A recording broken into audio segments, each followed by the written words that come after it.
各位觀眾大家好，歡迎收睇新中國聯邦新聞。我哋係消滅邪惡中國共產黨嘅新中國人。今日係2024年6月17號星期一，而家係美東時間晚上11點。我哋開始今日粵語新聞播報。我係 Johnny， 我係 Karen。喺疫苗災難信息方面，已有大量證據表明新冠疫苗會對人造成嚴重傷害。而喺近日，英國醫學雜誌同美國醫學會雜誌分別針對特定人群嘅研究數據顯示，兒童及青少年群體喺接種新冠疫苗後會產生嚴重嘅不良反應，其中包括心包炎同癲癇。請睇詳細報道。Right. And so they're saying, well, I just don't know why this heart muscle damage is happening, this inflammation in these younger kids. And at the same time, literally at the same time, this study comes out in the BMJ, wow. And it's titled, so these researchers are looking at the effectiveness of the COVID-19 vaccination in children and adolescents. And they say this, among both, and hundreds of thousands of kids are looking at here, among both adolescents and children, myocarditis and pericarditis were documented only in the vaccinated groups, with rates of 27 and 100 cases per million after first and second doses, respectively.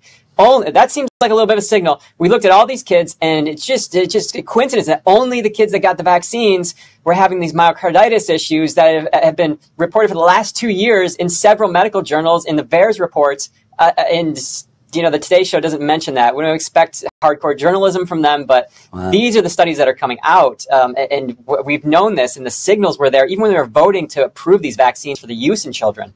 Yeah, and the death rate was so low in children, I think 0.0002%, something like that. So to be putting them at risk, it's really an atrocity.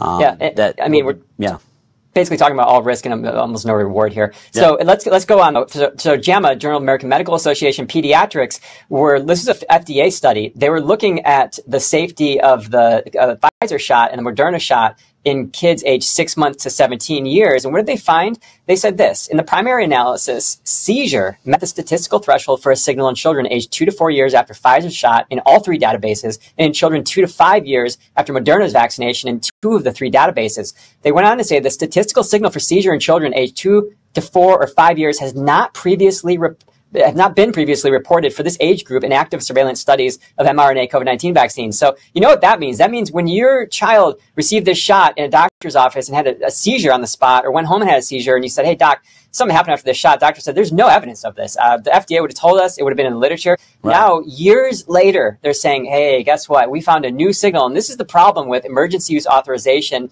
of these vaccinations, is they're just going to keep finding, this was a problem too. This looked like another signal we found right here. 人體內嘅雙歧桿菌能夠幫助維護腸道菌群嘅平衡，促進消化系統健康，增強人體免疫力，預防腸道感染，以及改善便秘同腹瀉等消化問題。雙歧桿菌仲可以抑制結腸癌 CAC 嘅發生。Sabrina Hassan 醫生喺最近接受採訪時表示，新冠疫苗當中嘅刺突蛋白會殺死腸道裡面嘅雙歧桿菌，從而破壞人體嘅免疫力。請睇報道。I said, well, you know what? Since the agenda is the vaccine, well, let's look at what the vaccine's doing in the microbiome.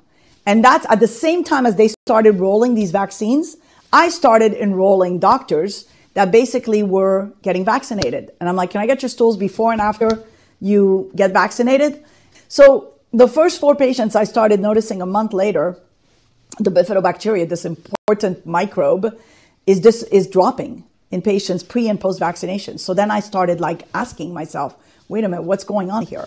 I mean, is it creating a bifidophage? Because this is precision medicine. This is forensics of the gut, right? You've got your microbiome this way before and you've got it after, and it's the same patient, and only a certain group of microbes are getting killed. You got to pay attention. So then, 10, 20, 30, 34 patients later, we're seeing this, killing of the bifidobacteria. All my colleagues called me and said, hey, I saw your data. That's incredible. How do you think this is happening? The vaccine's supposed to be, improving your immunity. And we all know bifidobacteria is a huge part of immunity. How do you think it's happening? So then I said, I think it's creating a bacteriophage or bifidophage. And what we noticed is in 4 patients that we followed, which were amazing shape, we followed them for 90 days, and then next thing you know, their bifidobacteria dropped to like zero, from like 1 million to like zero. So it kept persisting. So there was a persistence in the damage, and not only 90 days, but 6 months, 9 months later. So that was the thing that started making me panic. And then as we were looking at the microbiome of newborns to mothers who were breastfeeding, we started noticing that there's no bifidobacteria in those newborns. So we asked ourselves, well, because newborns are supposed to have a ton of bifidobacteria, right? 90% of the microbiome of babies is bifidobacteria. So we said, well, how come these babies born to moms that are breastfeeding that were vaccinated have zero bifidobacteria? Is the spike protein going to the breast milk, into the baby's gut, and killing whatever the baby's trying to build?